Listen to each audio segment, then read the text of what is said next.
नमस्कार मेरे प्यारे दोस्तों, मैं हूं आपका होस्ट शेफ धीरज। आज इस वीडियो में हम लोग बात करने वाले हैं कॉन्टिनेंटल शेफ के बारे में। कौन कॉन्टिनेंटल शेफ होता है? अगर आप होटल्स के किचन डिपार्टमेंट के अंदर देखेंगे तो यहाँ पे आपको पेंट्री नज़र आ जाएगा, आपको यहाँ पे पेस्ट्री नज़र आ जाएगा, आपको यहाँ पे बूचरी नज़र आ जाएगा, गार्मेंजर, कोल्ड किचन या शिप के अंदर तो सारे ही ऐसे ही डिपार्टमेंट होते हैं। चाहे सूप का हो गया, रोस्ट का हो गया, ग्रिल का हो गया, एपिटाइजर का हो गया। होटल के अंदर आपको चाइनीज़ डिपार्टमेंट मिल जाएगा, ठीक है जी। बल्क किचन आपको मिल जाएगा, जहाँ पे हो सकता है कि आपका कॉन्टिनेंटल खाना भी बन रहा हो, या फिर आपको कॉफ़ी शॉप या स्पेशलिटी रेस्टोरेंट मिल जाएंगे। अब यहाँ पे जो भी स्टूडेंट्स होते हैं वो कंफ्यूज हो जाते हैं कि अगर मुझे कॉन्टिनेंटल शेफ बनना है तो मैं किस डिपार्टमेंट में काम करूँ। इस प्रकार के क्वेश्चन सबसे ज़्यादा आते हैं, तो यहाँ पे मैं आपको क्लियर करने वाला हूँ। अगर आप कॉन्टिनेंटल शेफ बनना चाहते हैं तो आप इनमें से कोई भी डिपार्टमेंट चूज़ कर सकते हैं, जैसे कि आपका गार्मेंजर हो गया, आपका पेंट्री हो गया, आपका कोल्ड किचन हो गया, आपका लार्डर किचन हो गया,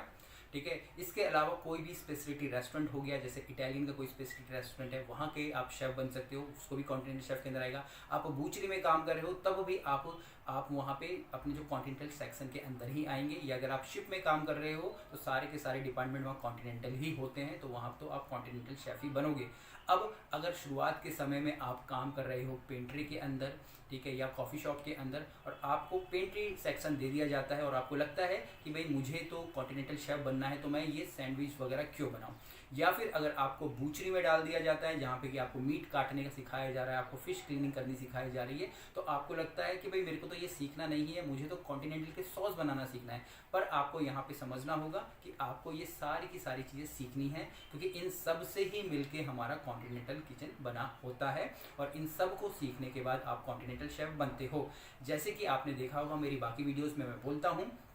अगर आप एक इंडियन शेफ बनना चाहते हो तो आपको ग्रेवीज के बारे में मालूम होना चाहिए, करी के बारे में मालूम होना चाहिए, साथ साथ आपको तंदूर के बारे में मालूम होना चाहिए, थोड़ा हलवाई के बारे में, साउथ इंडियन के बारे में, या ओवरऑल देखेंगे इंडियन कुजीन के अंदर जो भी चीज़ें आती है आपको एटलीस्ट सब कुछ थोड़ा थोड़ा बनना आना चाहिए। तभी जाके आप एक अच्छे से शू शेफ या फिर एक अच्छे एग्जीक्यूटिव शेफ बन पाएंगे, हेड शेफ बन पाएंगे किसी भी रेस्टोरेंट के या होटल के। उसी प्रकार से अगर आप कॉन्टिनेंटल शेफ बनना चाहते हैं तो आपको इन सब चीज़ों को सीखना पड़ेगा, चाहे वो बूचरी हो गई, क्योंकि बूचरी बहुत ही ज़्यादा इंपॉर्टेंट हो जाता है हमारे कॉन्टिनेंटल किचन के अंदर, क्योंकि यहाँ पे जो भी चिकन के कट्स होते हैं, हमारे बीफ स्टेक्स होते हैं, मच्छी के कट्स होते हैं, जो कि बहुत ही ज़्यादा ज़रूरी हो जाते हैं हमारे गार्मेंजर के लिए या फिर हमारे कॉन्टिनेंटल के। इवन अगर आप गार्मेंजर में काम कर रहे हैं, कोल्ड किचन में काम कर रहे हैं, यहाँ पे बनने वाले पाते हो गया, टेरिन हो गया, ठीक है, ये सारे के सारे ही हमारे कॉन्टिनेंटल का पार्ट है। आपको लगता होगा ये कोल्ड किचन है, कोल्ड किचन तो है, बट अगर आपको शेफ़ बनना है, एग्जीक्यूटिव शेफ़ बनना है, बड़े लेवल का काम करना है, तो ये सारी की सारी चीज़ें आपको आनी चाहिए।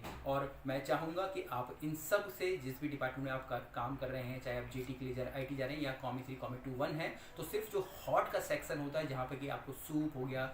सूप सिखाए जा रहे हैं, या सॉसेज सिखाई जा रही है, आपको मेन कोर्स सिखाए जा रहे हैं, वो तो आप सीखे। साथ साथ ही सारी की सारी जो सपोर्टिंग चीज़ें होती हैं, चाहे बूचरी हो गया, पेंट्री हो गया, क्योंकि पेंट्री में आपको सैंडविच बनाने सिखाए जाएंगे, आपको एपिटाइजर्स के बारे में आपको पता होगा। इवन बल्क किचन में अगर आप चले जाएंगे तो आपको जो लजानिया वगैरह की शीट्स वगैरह वहाँ पे बनाई जाएंगी, तो वो सारी की सारी चीज़ें आपको सीखनी है, तभी जाके आप एक परफेक्ट कॉन्टिनेंटल शेफ बनते हो। उम्मीद करता हूँ आपको कॉन्टिनेंटल शेफ के बारे में पता चल गया होगा, और आप भी अब बाकी डिपार्टमेंट में भी काम सीखेंगे, ना कि सिर्फ हॉट किचन के अंदर। कुछ भी क्वेश्चन हो कमेंट्स नीचे लिखिएगा। फिर मिलेंगे एक नए वीडियो में, तब तक